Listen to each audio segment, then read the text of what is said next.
సిగ్గు ఎగ్గు చీము నెత్తురు ఉండవా? అది కూడా మనలాగే ఆడదే అయితేనా? అదే అదే అవునే మనలాగే పెళ్ళైన ఆడదే అయ్యుంటే మీ అవమానాలకి ఎప్పుడో వడియాల్లా ఎండిపోయి ఉండేది. ఆకుల వాడిపోయి ఎప్పుడో మాడిపోయి ఉండేది. కాబట్టి ఇలా విగ్గుతో విగ్గు కాదు, సిగ్గుతో చచ్చిపోతుంది అంటుంది ఆంటీ. అవునవును, ఇంకోసారి దీని జోలికొచ్చారు ముక్కలు ముక్కలుగా కోసి వడియాల పిండిలో కలిపేసి ఎండ పెట్టేస్తాడు. జాగ్రత్త. అవును పదమ్మా పదమండి. ఇదిగో ఇంకోసారి మళ్ళీ బల్లి అని దాని జోలికి వెళ్ళావనుకో 2 చేతులు విరిచేస్తాను, చంపేస్తాను. జాగ్రత్త. నేను చేతులు విరవను. మళ్ళీ కావాలా? మళ్ళీ చంపేస్తాను ఇంకొకసారి దాని జోలికి వెళ్ళావంటే. సస్పెన్సా? అరే ఏమి వస్తుందిరా ఇంతకీ? అది చీపోగదవా అని నేనే చెప్పాలా? మళ్ళీ పెట్టిన పిండి ఎంత బాగుందిరా. అవును నిజంగా.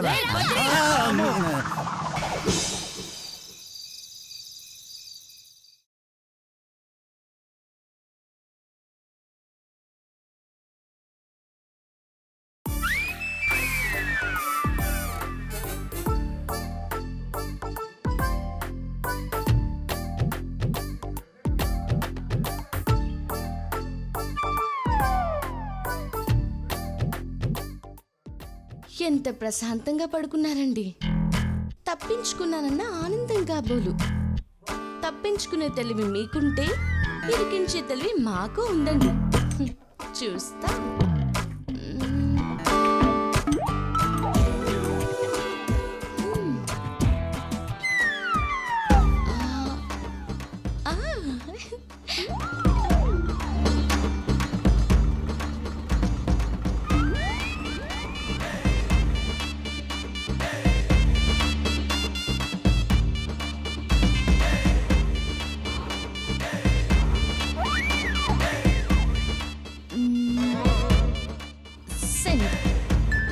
అమ్మయ్యా, మెసేజ్ చదవగానే బద్రీ బావగారు పరిగెత్తుకుంటూ వస్తారు.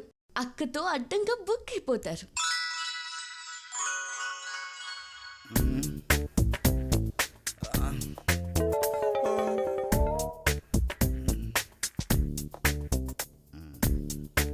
ఈ టైంలో మెసేజ్ ఎవరు పెట్టారబ్బా?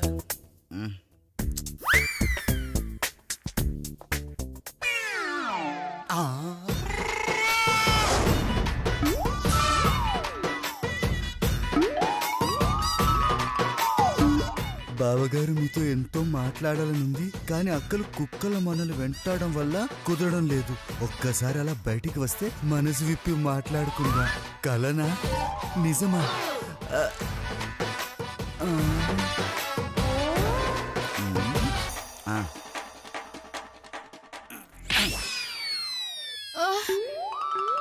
అబ్బా, ఎవరు నన్ను కొట్టింది? ఏమండి ఏమండి? ఏంటి బుజ్జి? ఎవరో నన్ను కొట్టారండి. నిన్ను కొట్టే ధైర్యం ఎవరికుంది బుజ్జి? బహుశా కలై ఉండొచ్చు. పడుకో. అంతేనంటారా? అంతే బుజ్జి, పడుకో. బాగా లేట్ అయింది.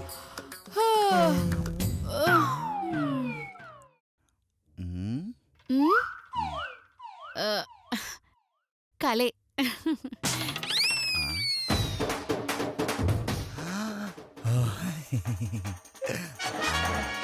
కల కాదు, నిజమే. వెంటనే బయటికెళ్ళి మళ్ళీతో మనసిప్పి మాట్లాడతా. అమ్మ పడుకునుంది.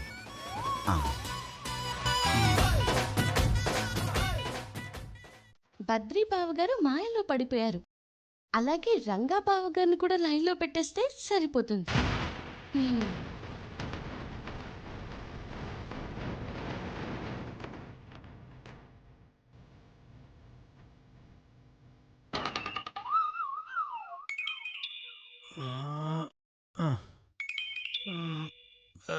శిరీష, శిరీష, ఏదో మెసేజ్ వచ్చింది చూడవే.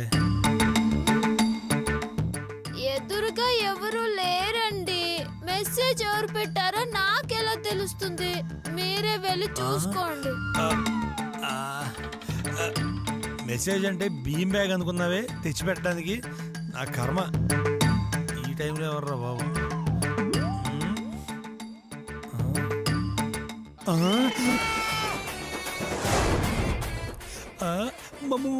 మళ్ళీ నాతో మనసు విప్పి మాట్లాడాలని SMS పెట్టిందా? అయితే వెంటనే వెళ్ళాలి.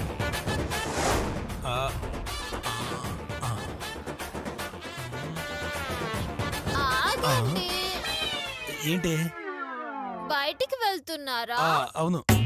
తలుపులు దగ్గరికి వేసి వెళ్ళండి, పిల్లులు వస్తాయి. అలాగే. నువ్వు పడుకో బంగారం, నువ్వు పడుకో. ఇది ఇలా మనం కోఆపరేట్ చేయాలి కానీ మనం రెచ్చిపోము.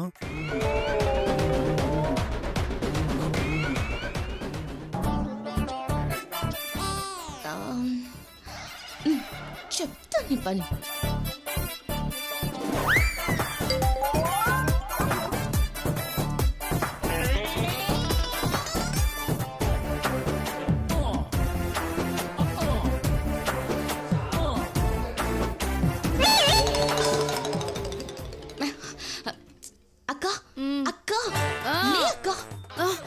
నువ్వా మధు?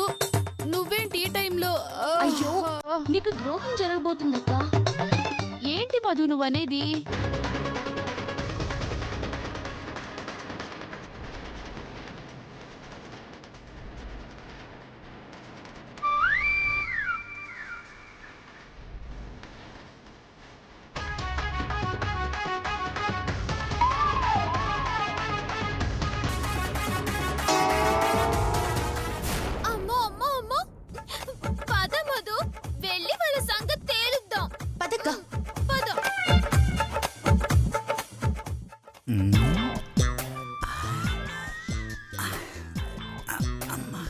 ఎక్కడబ్బా?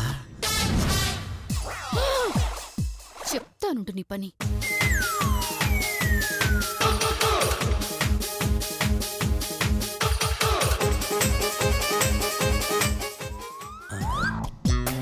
ఎక్కడబ్బా? మళ్ళీ మళ్ళీ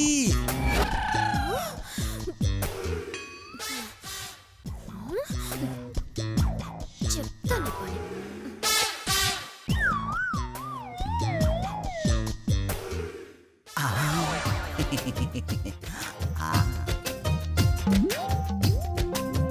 ఎక్కడున్నావా దొంగ? ఎక్కడ? ఎస్. మళ్ళీ ఇక్కడున్నావా? అసలు నాకు తెలుసు నువ్వు ఇక్కడే ఉంటావని. నాకు తెలుసు అన్న డైలాగ్ నాకే చెప్తున్నావురా? వదలండి, లతక్క చూస్తే ప్రమాదం. దాని బొంద, అది మొద్దు. అది పడుకుంటే దానికి ప్రపంచమే తెలీదు. మన గురించి ఎలా తెలుస్తుందమ్మా? పాపం, మిమ్మల్ని అంతగా ప్రేమించిన వాళ్ళని మోసం చేయడం తప్పు కదా. తప్ప తొక్క. దాని మొహం చూసావా? బూడిద గుమ్మడికాయకి బొట్టు కాటుగా పెట్టినట్టుంటది. నీకు విషయం తెలుసా మళ్ళీ? దాంతో కాపురం చేయడం కన్నా సన్యాసం తీసుకుంటాం బెటరు. కట్టుకున్న భార్యని అలా అవమానించడం తప్పు కదా. అవమానమా? ఆవకాయ తొక్కన. ఏదో గత్యంతరం లేక దాన్ని భరిస్తున్నాను మళ్ళీ. నీలాంటి ఫిగర్ ఓకే అంటే దాని మెడబెట్టి గెంటేమో. అయ్యో, అలా చేస్తే నేరం కదా. అయితే లేపేస్తా. లేపేస్తారా? మన మధ్య అది అడ్డు వస్తే తప్పదు కదా మళ్ళీ. అంటే నా కోసం మీ భార్యని చంపేస్తారా? నీకోసం భార్యనేంటి, ఎవరిని చంపన్నా చంపేస్తా. నా బుజ్జి మళ్ళీ.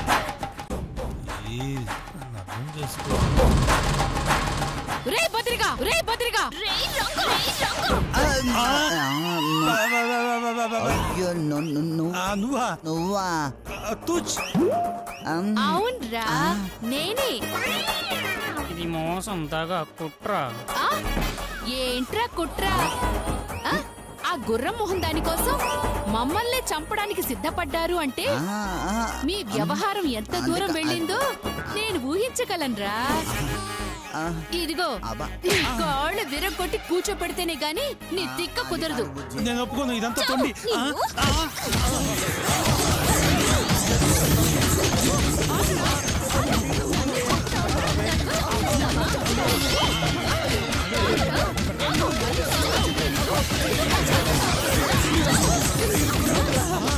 ఇదిగో మళ్ళీ ఇంకోసారి మళ్ళీ బల్లి పిల్లి అన్నావనుకో నలిపినట్టు నలిపేస్తాను. పేకాట పాపారావు. నీ గొంతు పిసికి బిర్యానీ వండేస్తా. పిచ్చి మొహం సచ్చిరంగా.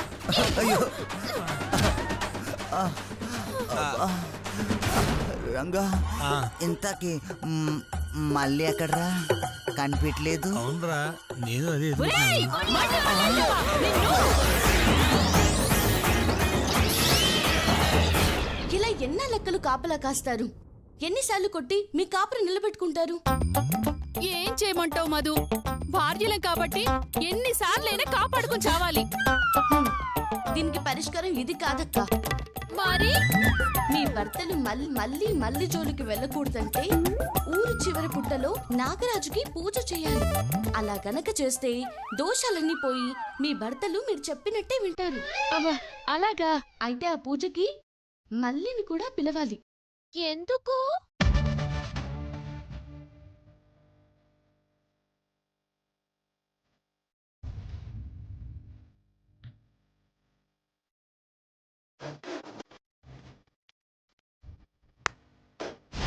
అలా చేయగలిగితే మీ సమస్యలు పరిష్కారం అవుతాయి అక్కలు. మా కాపురం కంటే ఏది ఎక్కువ కాదు మధు. సేమ్ నువ్వు చెప్పినట్టే చేస్తాం. Very good. మీ పని మీరు చేయండి, నా పని నేను చేస్తాను. అలాగే బయలుదేరండి. రావే చెల్లి.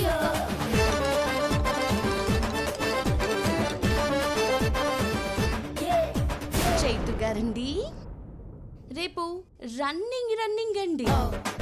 రెడీగా ఉండండి.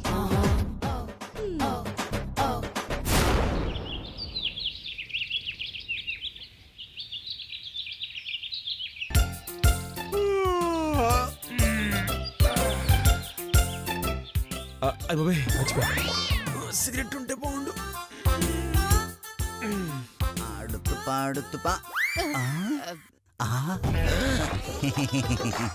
Good morning. మార్నింగ్ బాబు గారు. రాత్రి మెసేజ్ పెట్టి రాలేదేంటమ్మా? మెసేజా? నేనెప్పుడు పెట్టాను? ఏమని? ఇప్పి మాట్లాడుకుందాం. ఏంటది? మనసు ఇప్పి మాట్లాడుకుందామని. రాలేదేంటమ్మా? బావగారు, నేను ఆ మెసేజ్ పెట్టలేను కూడా. అబద్ధం. నువ్వు పెట్టకపోతే నీ ఫోన్ నుంచి మెసేజ్ ఎలా వస్తుందమ్మా? నా ఫోన్ నుంచా? కావాలంటే చూడు.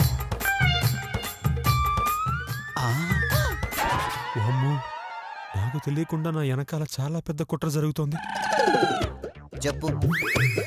ఇది నువ్వు పెట్టిన ఎస్ఎంఎస్ కదా? కాదు బావగారు, మిమ్మల్ని ఎవరు ఆట పట్టించడానికి మీకు అలా పెట్టుంటారు. ఆట పట్టించడానికి ఆ అవసరం ఎవరికుందబ్బా?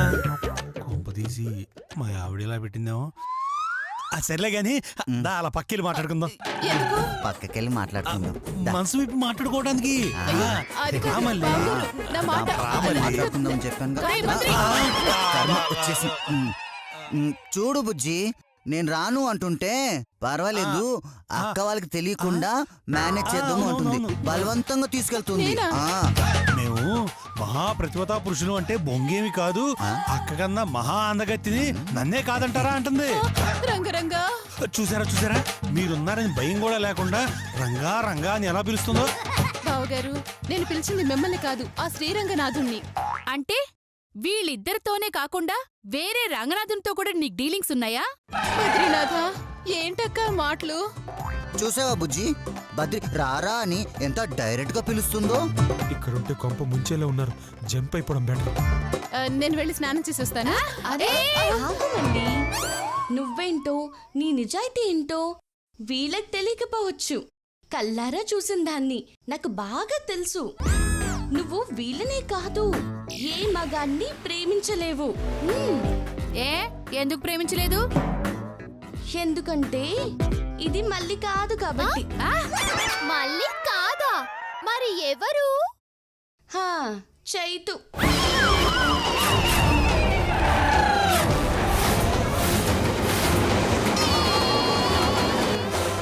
ఏంటి మళ్ళీ ఏ చైతునా? నేను చైతు ఏంటి మధు? అవును, నువ్వు చేతువే కదా. నిన్ను బ్యాంక్ వాళ్ళు వచ్చినప్పుడు చేతు వేషం వేసావు కదమ్మా. అప్పుడు నువ్వు చేతువే అవుతావు కదా. ఓహో, అలా అన్నావా? మరి ఎలా అనుకున్నావమ్మా? యు నాటి, నేను వస్తానే. ఏ, ఆగమ్మా ఆగు. స్నానం చేసి త్వరగా రా. ఎందుకు? మనం గుడికి వెళ్తున్నాం. గుడికా? మీరు వెళ్ళండి, నాకు పనుంది. అరే, ఎందుకు రావు? అంటే నా దగ్గర కొత్త చీర లేదుగా. ఓహో, అదే కదా, నేను ఇస్తాను కదా. టంచడాయ్. ఇది కట్టుకునిరా, గుడికెళ్ళి పుట్టలో పాలు పోసొద్దాం. మధు, నాకు పొట్టలో పోయడం తప్ప పుట్టలో పోయడం రాదు. అయ్యో, నేను చెప్తాను కదా, వెళ్ళు. వెళ్ళు, చెప్తున్నాను కదా, వెళ్ళు. వెళ్ళమంటుంటే తొందర ఎర్రసారిలో సన్నీ లియోన్లా ఉంటారు. చూసింది చాలు, నోరు మూసుకుని వెళ్ళండి. అక్కలు, ప్లాన్ పర్ఫెక్ట్ గా వర్కౌట్ చేయాలి. మేం చూసుకుంటాంగా మధు. పదండి పదండి.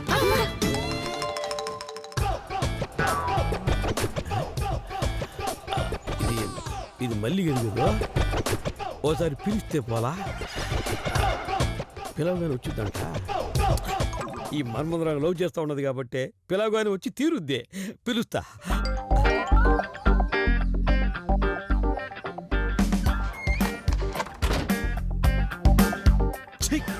ఎతవ జన్మ. చీర కట్టుకోవడమే ఎక్కువ అంటే మళ్ళీ ఈ చీరలో గుడికి వెళ్ళాలంట.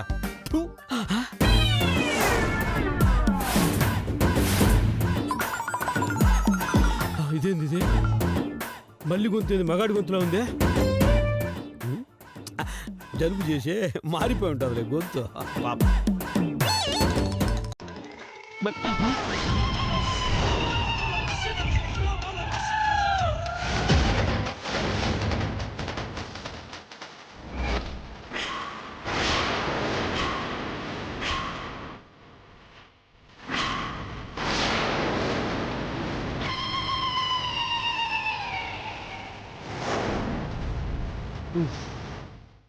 ఆ మధు గ్యారంటీగా ఏదో ప్లాన్ చేసింది. అందుకే ఈ చీర ఇచ్చి మరీ బయలుదేరను. ఇప్పుడు ఏం చేయాలి? సమయానికి అమ్మ కూడా లేదే. లేచిపోతుంది. మళ్ళీ మగాడా మగాడా పైగా చేతున్నా. అవ్వ, కొంప ముంచా కుదరా నా తుండు కూడా. నా జీవితం నాశనం చేసావు కదరా. లాభం లేదు, నే సన్యాసులో కలిసిపోతా. నా జీవితం ఇంతే. అంతే.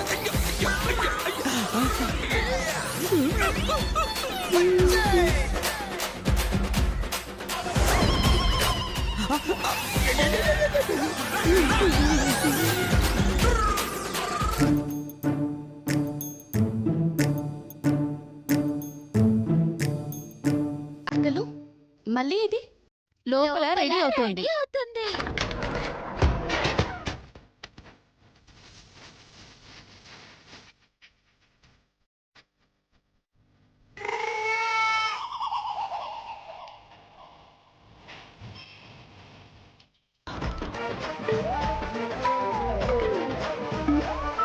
అబ్బో, ఆడవాళ్ళం మేమే ఇంత అందంగా చీర కట్టుకోలేము. భలే కట్టుకున్నారండి. ఏంటి మధు అలా చూస్తున్నావు? మీరు అమ్మాయి పుడితే బాగుండేది అనుకుంటున్నాను. ఓ అలాగా. ఏంటి? ఏం లేదు, పూజకి టైం అవుతుంది, వెళ్దాం పదండి. మధు, ఆంటీ వచ్చాక అందరం కలిసి వెళ్దాము. అత్తయ్య గారు అప్పులు వసూలు చేసుకొచ్చేసరికి చాలా టైం పడుతుంది, వెళ్దాం పదండి. అది కాదు మధు. ఏ, పద. ఏంటి గోల? పద. రా, పద. ఒసే లతా, శిరీష, మధు. అబ్బా. లతా, శిరీష. అమ్మా, ఆ, వాళ్ళెవరు లేరమ్మా. ఎక్కడికి వెళ్ళారా? గుడికి వెళ్ళారమ్మా. అలాగా, సర్లే, మళ్ళీని పిలు. మళ్ళీ కూడా వెళ్ళిందమ్మా. వాడు కూడా వెళ్ళాడా? వాడా? అదే అదే మళ్ళీ కూడా వెళ్ళిందా అని అనబోయి వాడు అన్నాను. మళ్ళీ రాను అంటే మధు బలవంతంగా తీసుకెళ్ళిందమ్మా. మధు బలవంతంగా తీసుకెళ్ళిందంటే ఆలోచించాల్సిన విషయమే. అర్జెంటుగా వెళ్ళాలి, లేకపోతే దొరికిపోయే ఛాన్స్ ఉంది. నేను ఇప్పుడే వస్తాను. ఎక్కడికమ్మా? శ్మశానానికి రా. శ్మశానం ఏంట్రా? కొంపతీసి మళ్ళీ ఎక్కడ ఉందా ఏంట్రా? రే మళ్ళీ శ్మశానంలో ఏం చేస్తుందిరా? దెయ్యాలతో డాన్స్ చేస్తున్నావురా? తప్పురా. కరెక్ట్రా. ఓకే పదరా. చలో లోపలికి వెళ్తాం.